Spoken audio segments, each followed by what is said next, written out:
우리 옆에 사람과 같이 한번 축복의 인사해 봅시다. 당신은 저에게 소중합니다. 당신은 저에게 소중합니다. 그렇습니다. 소중해 보입니까? 네.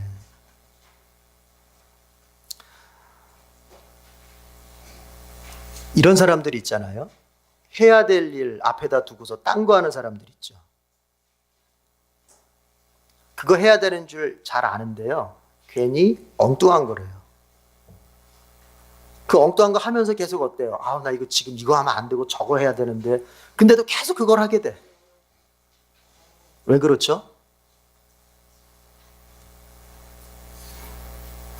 내가 해야 될 일이 있을 때, 그런데 그 일이 부담스러울 때 다른 걸 하게 되잖아요. 근데 그렇게 사는 게 맞을까요? 하나님의 말씀이 오늘 그 답을 딱 주시는 겁니다. 하나님은 어떻게 하기를 원하시는가? 우리가 해야 될 일 놔두고 자꾸 딴짓하는 사람들한테 하나님이 어떻게 말씀하시나? 오늘 본문은 예레미야가 소명을 받는 장면입니다. 하나님께서 예레미야에게 이렇게 말씀하세요. 예레미야야, 네가 태어나기도 전에 내가 너를 선택했고 성별해서 열방을 향한 말씀의 선지자로 너를 세웠다. 이렇게 말씀하시는 거예요. 그러니까 이게 쉽게 얘기하면 예레미야를 선지자로 세웠으니까 가서 뭐하라? 말씀을 전하라 이 소리예요. 그런데 이 요구에 대해서 예레미야는 못하겠다고, 저 못하겠습니다, 이렇게 발뺌을 하는 거예요. 그러니까 이게 겸손으로도 볼 수 있어요. 겸손하게, 아유 주님 제가 부족해서, 이렇게 겸손으로도 볼 수 있는데, 그런데 성경 전체적인 맥락을 딱 보면은 뭐냐면 예레미야가 겸손보다는 부담스러워서 못하게 하는 거예요. 부담스러워, 두려워. 그래서 하나님이 뒷부분에 가서는 너 두려워하지 말아라, 부담스러워, 이런 말을 하시는 거거든요. 그러니까 두려우니까는 이걸 못하겠다고 말하는 거예요.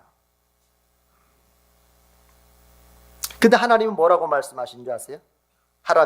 못하겠다는 예레미야한테 하나님 뭐라고 말씀하시느냐? 우리 성경을 조금 보겠습니다. 7절 다 같이 읽어봐요. 7절 다 같이 읽어봐요. 시작. 그러나 주님께서 나에게 말씀하셨다. 너는 아직 너무나 어리다고 말하지 말아라. 내가 너를 누구에게 보내든지 너는 그에게로 가고 내가 너에게 무슨 명을 내리든지 너는 그대로 말하여라. 무슨 얘기예요?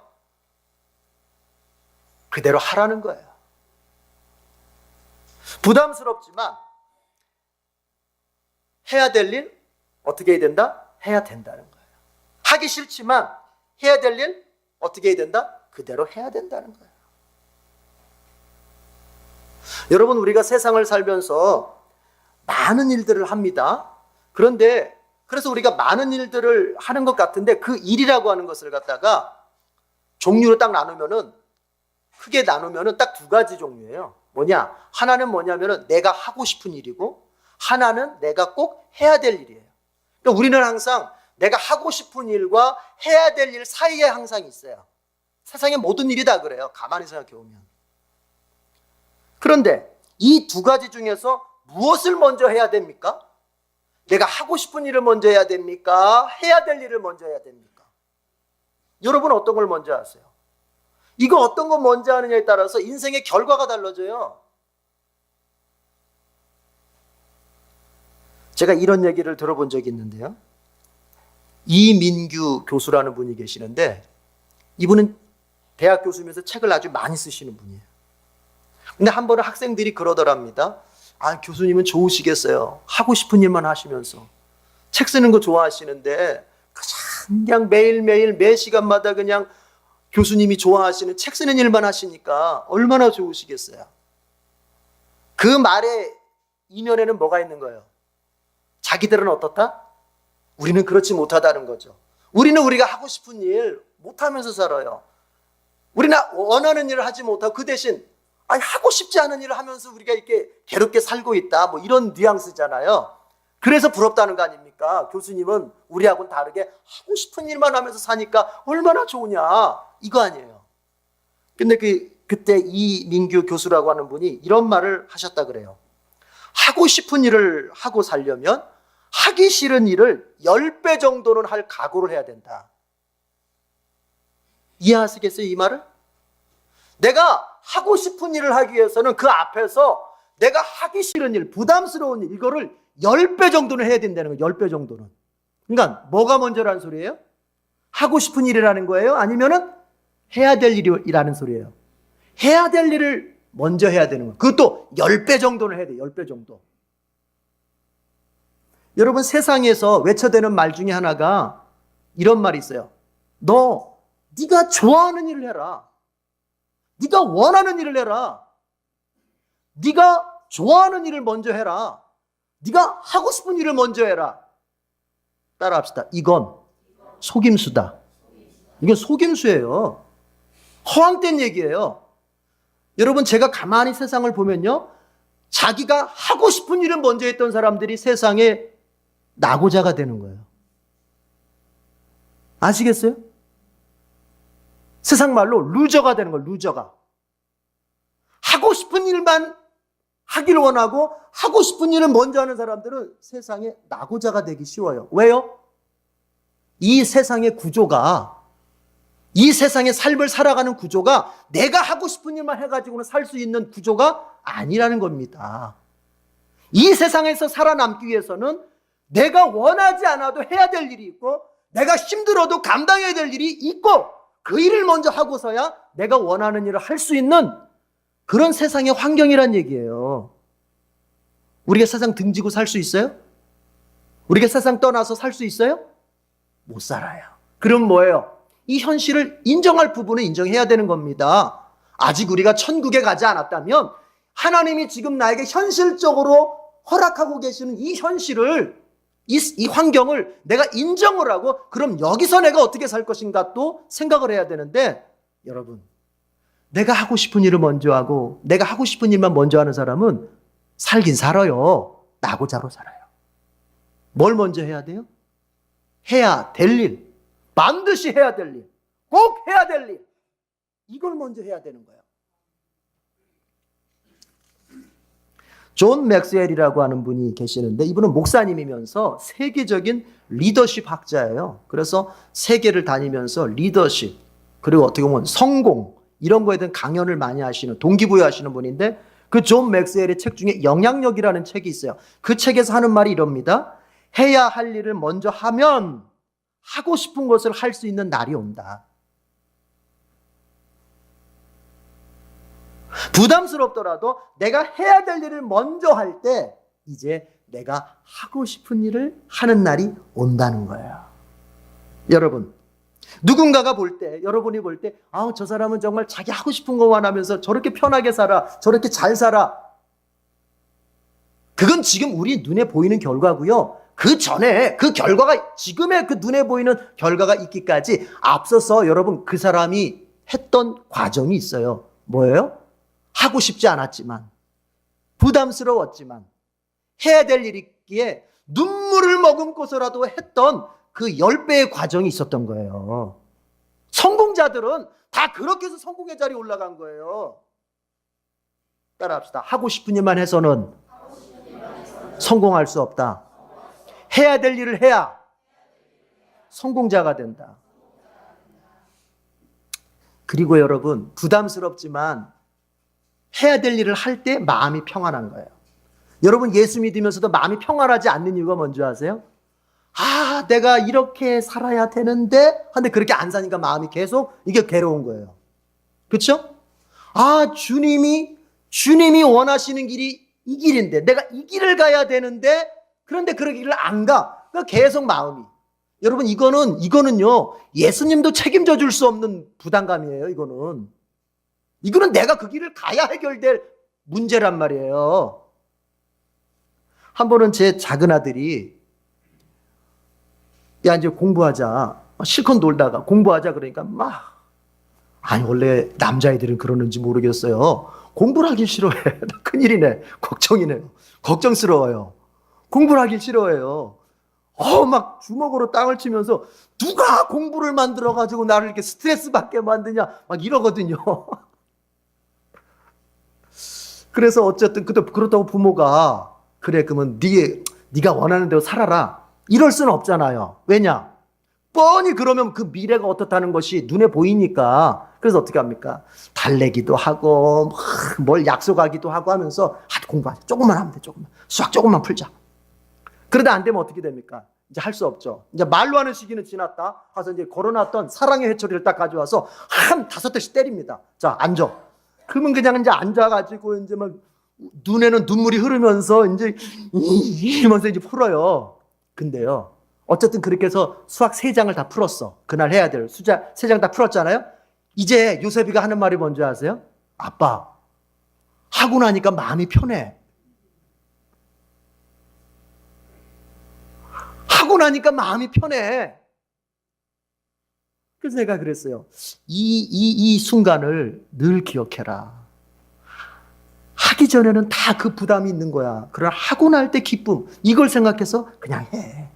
여러분, 우리의 신앙생활도 그렇고 인생도 그런 거예요. 해야 될 일은요, 누구든지 항상 하려면 부담이 팍 와요. 근데 하고 나면 마음이 평안한 거예요. 이상하죠? 여러분, 내가 해야 될 일을요, 해야 된다는 걸 아는데 자꾸 엉뚱한 일을 하는 거 보면 부담스러워서 그런 거예요. 그렇죠? 이걸 해야 되는데 부담이 오면요, 자꾸 내 마음속에 다른 게 생깁니다. 나 자꾸 저거 하고 싶은 마음이 생겨. 근데 사실 그건 진짜 저거 하고 싶은 게 아니거든요. 이거가 부담스러우니까 저거로 자꾸 마음이 가는 거예요. 따라합시다. 이건 사탄의 방법이다. 나를 무능한 자로 만들고 나를 불성실한 사람으로 만들어서 인생을 망치게 하는 사탄의 방법이에요. 지금 해야 될 일을 앞에다 두고 자꾸 딴 거 하는 거, 그건 마귀적입니다. 지금 해야 될 일을 자꾸 미루는 거, 여러분, 미루는 거는요 정말 마귀적이에요. 왠지 아세요? 마귀가, 우리 그 다음에 전도 얘기 나오지만, 여러분, 우리가 전도하면 어때요? 전도하면 어떻게 해요? 아유, 차차 믿을게. 차차. 거기에 차차 귀신이 붙었어. 차차 귀신이. 그래가지고 차차 믿을게. 앞으로 믿을게. 미루는 거는 마귀적인 거예요. 성경적인 거, 하나님적인 건 뭔지 아세요? 바로예요. 여러분, 복음서를 읽어보면은 재밌는 표현들이 뭔지 아세요? 특별히 마가복음 같은 경. 예수님께서 제자들을, 어부들을 부릅니다. 제자로. 부를 때 여러분 성경 뭐라고 했어요? 그들이 곧 따라갔다. 그물을 내려놓고 곧바로 따라갔다. 가족을 놔두고 곧바로 따라갔다. 여러분, 하나님의 방법은 뭐냐면 해야 될 것을 바로 하는 것이고, 마귀의 방법은 뭐냐면 해야 될 것을 자꾸 미루는 거예요. 미루는 거. 하나님의 방법을 사용할 때 성공하는 거예요. 지금 예레미야는 하나님이 너 이거 해라. 너 말씀의 종이 되어서 말씀을 전해라 그랬더니 해야 될 일을 해라 그랬는데 예레미야는 부담스러워서 저 싫습니다. 못하겠습니다. 그러나 하나님은 여러분 봐주시지 않습니다. 그런 거 봐주시지 않습니다. 해라 하라는 거예요. 해야 될 일을 성실하게 잘해서 믿음도 인생도 성공하는 우리 에덴교 교우들 되길 바랍니다. 이제 하나님께서 예레미야에게 주시는 해야 될 일이 뭐냐면요, 우리가 7절에 봤지만은 이렇게 돼 있어요. 너는 그대로 말하여라. 내가 너에게 전해주는 그 말을 너는 이스라엘 백성들한테 가서, 아니 더 멀리 많은 민족에게 가서 그대로 전하라는 거예요. 그러니까는 하나님께서 예레미야에게 주시는 해야 될 일은 말씀 전파예요. 말씀 전파. 이것은 아무리 부담스러워도 예레미야가 해야 될 일이에요. 여러분, 아니 좀 부담스러우면 안 해도 되잖아요. 그렇죠? 부담스러우면 조금 안 할 수도 있잖아요. 그게 인간적인 거 아니에요? 인간적인 게? 여러분이 생각하는 훌륭한 목사님은 어떤 목사님이에요? 성도들한테 부담을 안 주면서 성도들이 좀 부담스러우면 그래 안 해도 돼. 까짓 건 예수 기도 지금 안 해도 돼. 그게 가다 보면 어디까지 가는 줄 아세요? 까짓 거 예수 지금 안 믿어도 돼. 이렇게 되는 거예요. 훌륭한 목사님, 우리 성도들이 생각하는 훌륭한 목사님은 뭐냐? 성도들한테 부담 안 주는 목사님. 맞습니까? 눈으로 대답하세요. 눈으로. 그렇지가 않아요. 하나님 보세요. 예레미야가 부담스럽습니다. 못하겠습니다. 뭔 소리야? 해야 될 일은 해야지. 이게 하나님이신 것처럼 좋은 목사님은 뭐냐? 뭔 소리야? 바빠? 기도해야지. 힘들어? 그래도 기도해야지. 죽겠어? 그러면 더 기도해야지. 이거예요. 우리 구역장님들 마찬가지. 구역장님. 좋은 구역장은 뭐냐? 구역원들을 하게끔 만들어주는 게 좋은 구역장이에요. 자, 부담스러우면 안 할 수도 있는데 인간적인 생각에서는. 그런데 이 말씀 전파는요, 부담스러워도 꼭 해야 됩니다. 왜 그럴까요? 따라합시다. 생명과 관련된 일이기 때문에. 생명과 관련된 일이에요. 그래서 이거는 그만둘 수가 없어요. 예레미야가 말합니다. 6절에 보니까 아니 하나님 저요 말을 잘할 줄 몰라요. 아니 이건 무슨 표현이냐 여러분. 아니 지금 제가 설교하잖아요. 설교자가 말을 못한다. 이건 아주 결정적인 거 아닙니까? 말을 못한다는 거예요. 또 자기가 아직 어리다는 거예요. 한마디로 뭐예요? 저는 아직 준비가 안 됐습니다. 이런 소리잖아요. 여러분 하나님은요 준비된 사람도 쓰시지만 때에 따라서는요 준비 안 된 사람들도 발로 타서 보냅니다. 아시겠어요? 왜냐? 생명에 관한 일이기 때문에 그런 거예요. 여러분 부모를 보세요. 부모가 이제 자기 자식이 물에 빠졌어요. 자기 자식이 물에 빠졌어. 그럼 부모가 여러분 생각합니까? 아 내가 수영을 하나도 못하는데 쟤를 어떻게 하지? 이렇게 합니까? 아니죠. 부모는 어때요? 그냥 본능적으로 물에 뛰어드는 거예요. 수영을 잘하든 못하든 그냥 뛰어들어서 그 애를 살리려고 하는 거예요. 그러다가 물론 같이 죽을 때도 있지만 부모라고 하는 건 뭐예요? 지금 내 자식이 물에 빠졌을 때 여러분 내가 수영 능력이 있냐 없냐 따질 겨를이 없어요. 그냥 뛰어드는 거예요. 그리고 건져내려고 하는 거예요. 왜요? 자식의 생명에 관한 일이기 때문에 그런 거예요.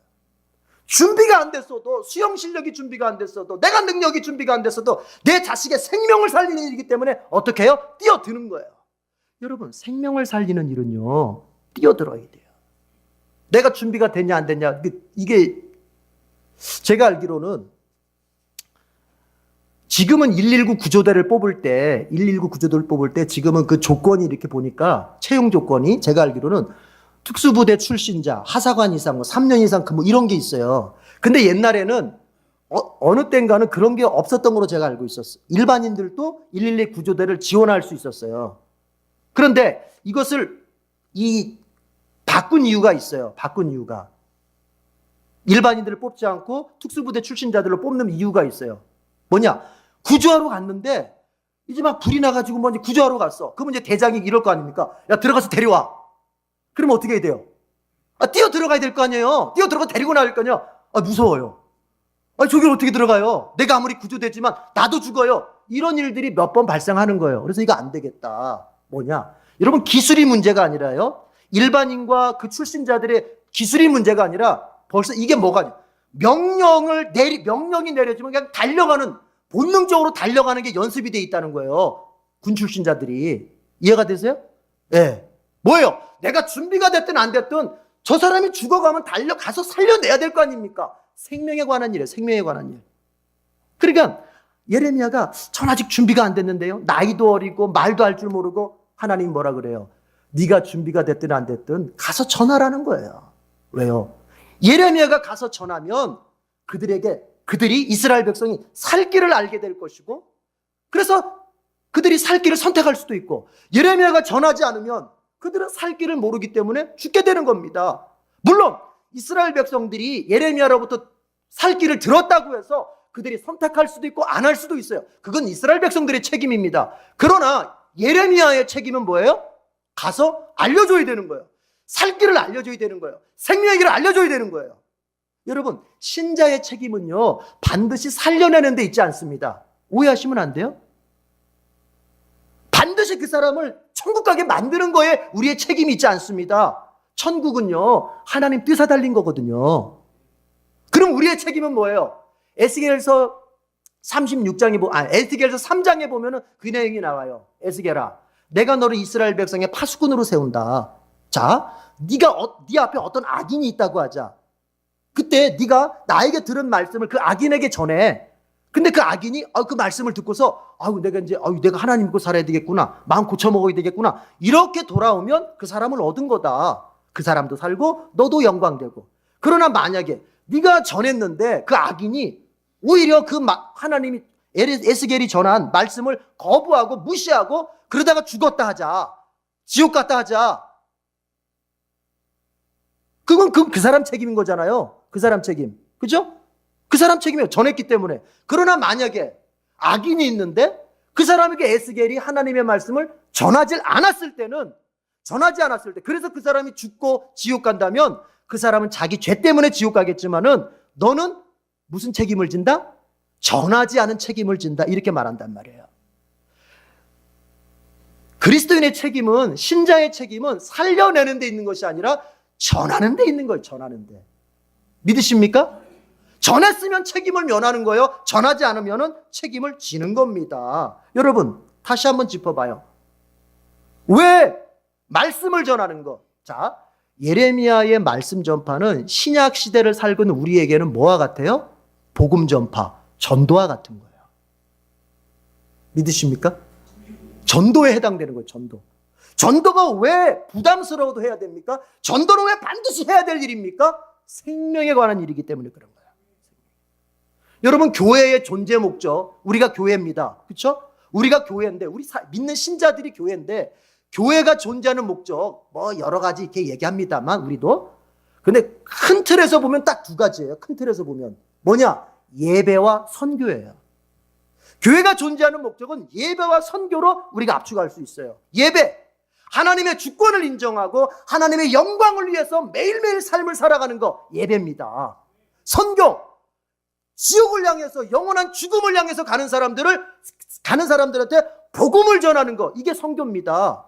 교회 존재 목적은 큰 게 보면 예배와 선교예요. 여러분, 선교, 전도, 복음 전하는 거, 영혼 구원하는 거, 이거는요 생명에 관한 일이기 때문에 반드시 해야 되는 거예요. 믿으시는지요? 전도 꼭 해야 됩니다. 부담스러워도 꼭 해야 돼요. 왜요? 뭐에 관련이 됐기 때문에? 생명에 관련됐기 때문에.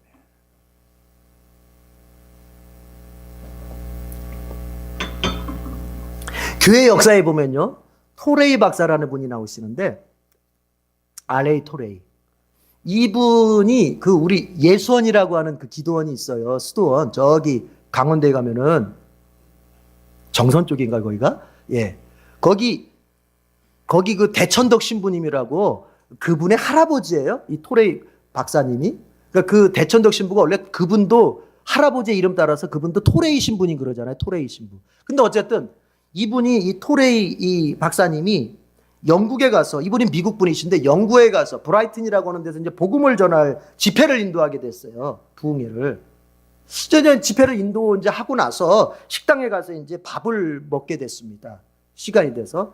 근데 이제 식당에 들어가서 밥을 먹으려고 하니까 그 종업원 아이가 음식을 갖다 주잖아요. 종업원이 음식을 갖다 주는데 그 아이였나 봐요. 어린 친구였나 봐요. 음식을 갖다 주고 가는데 성령님이 이 토레이 박사의 마음속에, 야, 저 아이에게 빨리 전도해라.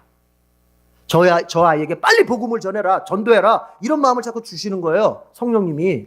그런데 보니까는 애가 너무 바빠요. 막 여기저기 막 계속 그 주문받고 배달하고 이러는 게 너무 바빠요. 그러니까 이건, 아니, 저렇게 바쁘게 다니는 애한테 어떻게 붙잡고 전도를 하나. 근데도 성령님은 뭐예요? 빨리 전도해라, 빨리.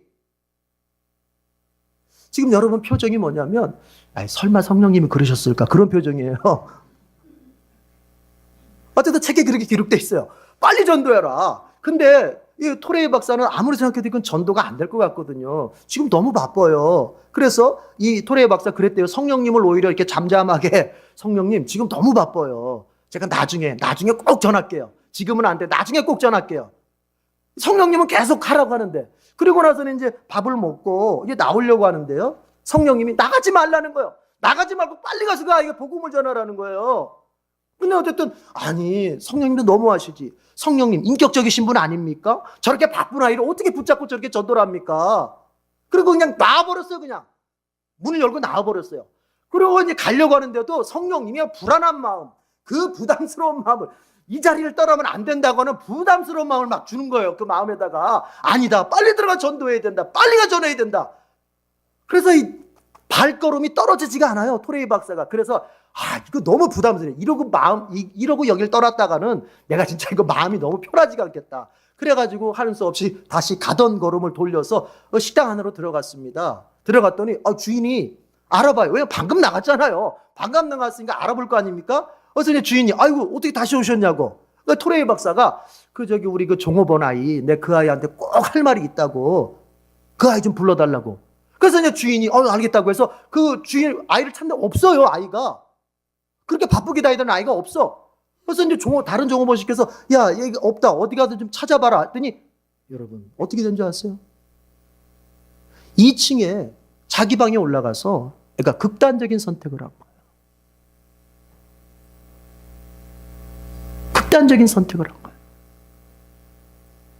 이 토레이 박사가 그 밖에 나가서 서성거리는 그 사이에 그 아이가 그 2층에 올라가서 자기 방에 올라가서 극단적인 선택을 한 거예요. 그 장면을 보고서 이 토레이 박사가 땅을 치면서 주님 앞에 회개했다는 거 아닙니까? 내가 성령의 그 전도의 말씀을 무시하고 그리고 그 아이의 생명을 무시하고 그래서 전도하지 않은 결과가 이렇게 비극으로 나타나.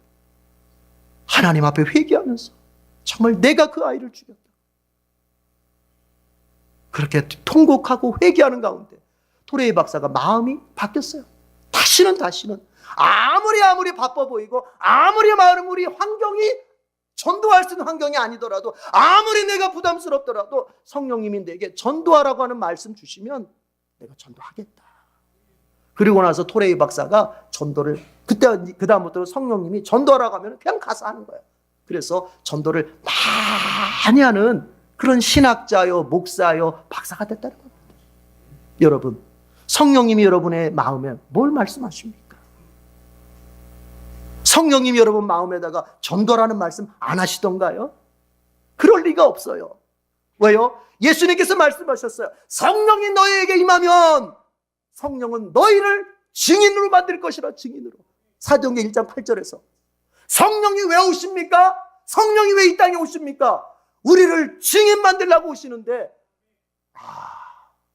예수의 영이 내 안에 있는 예수의 영이 충만한 내가 내 안에 성령님이 전도하라는 소리를 안 했다고 하는 거 있을 수가 없어요.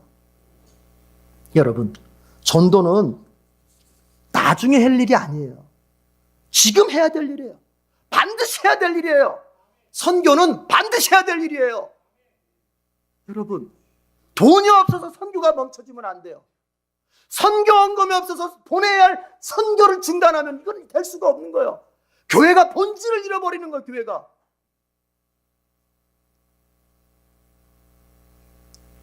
해야 될 일을 먼저 해야 됩니다. 그게 지혜로운 사람이고 그 사람이 성공을 향해서 가는 사람이에요. 여러분, 반드시 해야 될 일을 먼저 하세요. 전도예요. 전도. 반드시 해야 될 일을 먼저 하세요. 선교예요. 선교. 복음을 전하는 거예요. 왜요? 생명과 관련돼 있어요. 오늘 내가 전하지 않으면 이 사람 죽어요. 오늘 내가 가르쳐주면 이 사람 예수 믿고 살 수도 있어요. 설 명절입니다. 아마 많은 사람들을 만나게 될 겁니다. 가족들을 만나고 친척들을 만나고 지인들을 만나게 될 겁니다만 여러분의 관심은 어디에 가 있어요? 그 사람이 그 자녀가 얼마나 돈을 많이 벌었나에가 있나요? 아니잖아요. 내 부모님이 얼마나 건강하게 살았나에 관심이 가 있나요? 육체의 건강은 100살 못 넘겨요. 중요한 건 뭐예요?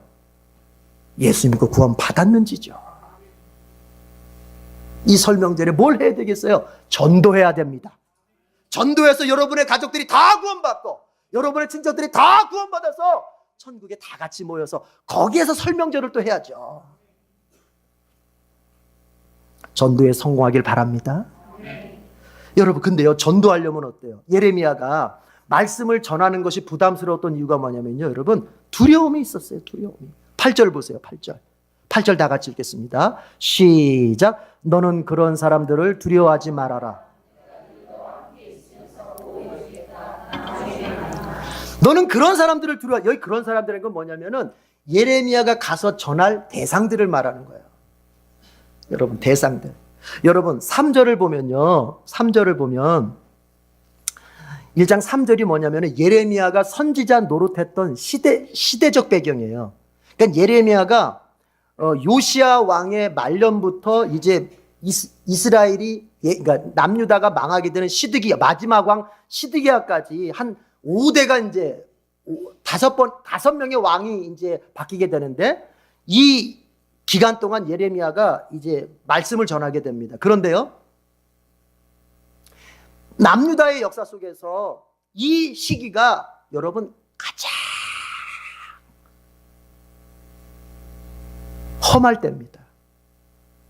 여호와를 버리고 우상을 섬기면서 정말로 하나님에게 대적했던 시기입니다. 이때가. 이 5명의 왕 중에서 하나님을 잘 믿는 왕이 하나도 없었어요. 하나도 없었어요. 그러니까 뭐예요? 시대적 상황이 어때요? 반신앙적이에요. 반여호와적이에요. 여호와 신앙이 어때요? 적대적이란 말이에요. 적대적. 거기에 가서 말씀을 전하라는 거예요. 그럼 두려움이 있겠어요? 없겠어요? 여러분 이걸 아셔야 돼요. 우리가 전도하게 되는 그곳은요, 우리를 환영하는 곳이 아닐 가능성이 큽니다. 우리가 전도하게 될 그곳은요, 예수에 대해서 반감이 있고 교회에 대해서 반감이 있고 이런 분위기 속에서 우리가 전도할 확률이 큰 거예요. 예레미야가 지금 어디로 보내져요? 바로 그런 곳으로 보내지는 거예요. 그러니 두려움이 있겠어요? 없겠어요? 그러니 우리가 두렵겠어요? 안 두렵겠어요? 두렵죠. 그때 하나님 말씀하시는 거예요. 너는 그런 사람들을 두려워하지 말아라. 여러분, 두려워하지 마십시오. 근데 근거를 알아야겠죠? 왜 두려워하지 말아야 되는지. 하나님은요, 근거를 주시는 분이에요. 왜 두려워하지 말아야 돼? 우리 지금 한글 성경에는 그냥 너는 그런 사람들을 두려워하지 말아라. 내가 늘 너와 함께 이렇게 나가지만은 원래 히브리어 성경에는요, 여기에 때문에라고 하는 원인 부사가 들어가요. 그러니까 한글에서 그 번역을 안 했는데 때문에 너 두려워하지 말아라. 너 그런 사람들 두려워하지 말아라. 왜냐면 이런 뜻이에요. 왜냐면 내가 늘 너와 함께 있으면서 보호해 주기 때문이라는 거예요. 우리가 전도를 하거나 인생을 살면서 두려워해야 되지 말할 이유가 있습니다. 왜요? 하나님이 우리와 함께 하시면서 우리를 보호해 주기 때문에 그런 거예요. 한마디로 무슨 얘기예요? 내 뒷백이에요. 뒷백. 누가? 하나님이에요. 나를 후원해 주는 분이 누구예요? 하나님이에요. 내 뒤를 봐주는 분이 바로 하나님이에요. 내 후원자가 이 세상의 모든 권력자, 이 세상의 모든 힘 있는 자들보다 더 세다는 거예요. 여러분은 전도를 하거나 인생을 살 때 힘의 근거, 용기의 근거를 어디에 두십니까? 오늘 성경은 말합니다. 하나님의 함께하심, 여기에 둬야 된다는 거예요. 여기에. 이런 얘기가 전해져요. 아인슈타인 박사가 여러분 상대성 원리라고 하는 걸 이제 발견을 했잖아요. 우주에 대해서 얘기할 때. 그 전까지는 뉴턴의 역학 법칙이, 뉴턴의 천문학 법칙이 여러분 제가 알기로 100년 넘게인가요? 하여튼 그 긴 세월을 뉴턴의 우주 이론이 하여튼 장악을 했잖아요. 근데 그 뉴턴의 우주 이론을 갖다가 깬 게 바로 아인슈타인의 상대성 원리거든요. 그러니까 뉴턴은 이 우주가 딱 이렇게 고정화되어 있다고 본 거예요. 그런데 상대성 원리는 뭐냐면 그렇지 않다는 거예요. 고정화되어 있지 않고 이런 경우 저런 경우에 따라서 이게 변할 수 있다는 거거든요. 깬 거예요. 이게 그때 당시에는 여러분 이거는 우리는 잘 모르니까 비전문가라. 여러분 그게 전 세계를 깜짝 놀라게 한 거예요. 그래가지고 아인슈타인이 상대성 원리를 발표할 때 이게 아주 사람들에게 큰 아주 관심거리가 돼서 여기저기서 와가지고 이제 좀 강의를 해달라, 강연을 해달라 부탁을 해요. 그러면 이제 아인슈타인은 자기의 이론을 또 확장을 시켜야 되니까 하여튼 막 불러만 주면 어디든지 가서 이제 강의하는 거예요. 뭐 대학에서 불러주면 대학 가서, 고등학교에서 불러주면 고등학교 가서 하여튼 불러주는 데 가서 강의를 합니다. 그런데요, 아인슈타인이 강의하러 갈 때마다 꼭 비서 겸 운전사가 항상 같이 따라다닙니다. 그렇죠? 운전도 해주고 또 강의할 때는 또 뒤에서 이제 준비하고 있다가 필요한 거 있으면 구주고. 그러니까 그러다 보니까 이 비서는요, 아인슈타인의 모든 강의를 수백 번, 수천 번을 듣는 거예요. 그 자리에서. 근데 강의라고 하는 거 여러분도 아시겠지만 똑같잖아요. 똑같은 내용을 똑같이 얘기하는 거잖아요. 그러니까 이 비서가, 이 운전사 겸 비서가 한 30번쯤 들으니까 애울 것 같아. 아인슈타인의 이론을 애울 것 같아. 30번쯤 들으니까 좀 감이 애울 것 같아. 그리고 나서도 계속 들었으니까요. 그래서 한 번에 이제 또 강의하러 가는데 이 운전기사가 재미있는 제안을 했어요. 박사님, 제가 이제 박사님 모시고 다니면서 저도 이제 강의를 듣는데 박사님 맨날 똑같은 얘기 하시던데요. 그렇지, 뭐 내 이론이 똑같은 거니까 제가 한 30번쯤 들으니까 애울 수 있겠더라고요. 그래서 제가요, 박사님께 한번 제안을 합니다. 오늘은 제가 한번 강의를 하면 어떨까요? 이런 제안을 했어요. 이게 뭐 진짜인지 거짓인지 모르겠어. 전 책에 있는 대로 본 건데. 그러니까는 이 아인슈타인이요, 들어보면은 굉장히 장난기가 많은 사람이래요. 이 사람이 아주 굉장히 유머러스하고 그래. 재밌겠다. 그럼 그렇게 한번 하자 해가지고는 아인슈타인이 이제 운전석에 앉고 이제 운전기사가 뒤에 앉고 해가지고 이제 강의장을 들어갔어요. 차를 타고 들어가서 내려서. 그래서 운전기사가 이제 강의를 하는 거예요. 아니 여러분, 다 외웠으니까 뭐 스토리 그대로 쭉 하면 되잖아요. 그 아인슈타인이 듣기에도 야 정말 똑같다. 어쩜 이렇게 똑같냐. 근데 이제 문제가 생겼습니다. 문제가 뭐냐. 자, 강의를 하는 것까지는 좋았는데 갑자기 이제 끝날 때 되니까 어느 대학 교수가 손을 들고 질문을 하는 거예요. 질문을. 자, 이건 이렇고 저건 저렇고 어쩌고저쩌고 이제 세부적으로 따져가면서 질문하니까 여러분, 이 사람은 질문에 답할 준비는 안 돼 있지 않습니까? 그 얼마나 당황스러워요. 자기는 그 대본대로 한 것뿐인데 질문 답을 해도 뭐 아는 바가 없고 천문학에 대해서. 그런데 여러분, 운전기사가요 전혀 당황하지 않아요. 전혀 당황하지 않고 웃으면서 말합니다. 아, 교수님, 뭘 그렇게 그 유치한 질문을 하십니까? 그 정도 질문이면요, 제 운전기사도 대답을 할 수가 있습니다. 하면서 아인슈타인을 갖다가 이제 마이크를 넘겨서 아인슈타인이 얘기하겠다는 거예요. 여러분, 가만히 생각해 보세요. 그 운전기사가 우주에 대해서 알길 뭘 합니까? 천문학에 대해서 뭘 알아요? 아무것도 몰라요. 상대성 원리, 여러분, 상대성 원리는 지금의 과학자들도 온전히 이해 못하는 이론이에요. 어떻게 알아요, 그거를? 그런데도 그 운전기사가 담대하게 나가서 막 할 수 있었던 건 뭐예요? 내 뒤에 누가 있다? 아인슈타인 있는 거예요. 저자가 있는 거예요. 아, 여차하면 뭐예요? 아, 그 사람 불러다 하면 되는 거예요. 내 뒤에 누가 있느냐? 나의 후원자가 누가 있느냐? 내 뒤를 누가 봐주느냐? 여러분, 이것이 신자의 용기와 힘의 근거예요. 여러분 뒤에 누가 있습니까? 하나님이 함께 하시는 거예요. 천지만물을 지으신 하나님께서 여러분과 함께 하십니다. 전능하신 하나님께서 여러분과 함께 하십니다. 그분은 더군다나 자기의 아들까지 희생하면서 우리에게 사랑을 증명해 주신 분이에요. 그분이 우리와 함께 계세요. 우리의 뒤를 봐주고 있어요. 그래서 예레미야에게 말하는 거예요. 너 그 사람들 두려워하지 말아라. 그 환경 두려워하지 말아라. 내가 늘 너와 함께 있으면서 너를 보호해 주겠다는 거예요. 두려움에 빠진 사람이 있습니까? 전도든 신앙생활이든 인생이든 두려움에 빠진 사람이 있습니까? 도대체가 과거는 아프고 미래는 걱정되기만 하는 사람이 있습니까? 하나님이 여러분과 함께 하십니다. 그것을 믿고 힘을 낼 수 있기를 바랍니다. 기도하겠습니다. 하나님 아버지, 감사합니다. 오늘 우리에게 예레미야의 사건을 통해서 해야 될 일을 먼저 할 것을 말씀하시고, 또 주여 우리가 전도를 생명에 관한 일이기 때문에 절대로 미루지 말고 반드시 할 것을 말씀하시고, 우리가 전도하거나 인생을 살면서 두려움에 빠질 때 하나님이 우리와 함께 하시며 보호하신다는 것을 믿고 힘을 내라고 말씀하시니 감사합니다. 주님, 말씀대로 살아서 열매 맺는 모든 성도들 되게 주시옵소서. 예수님의 이름으로 기도드립니다. 아멘.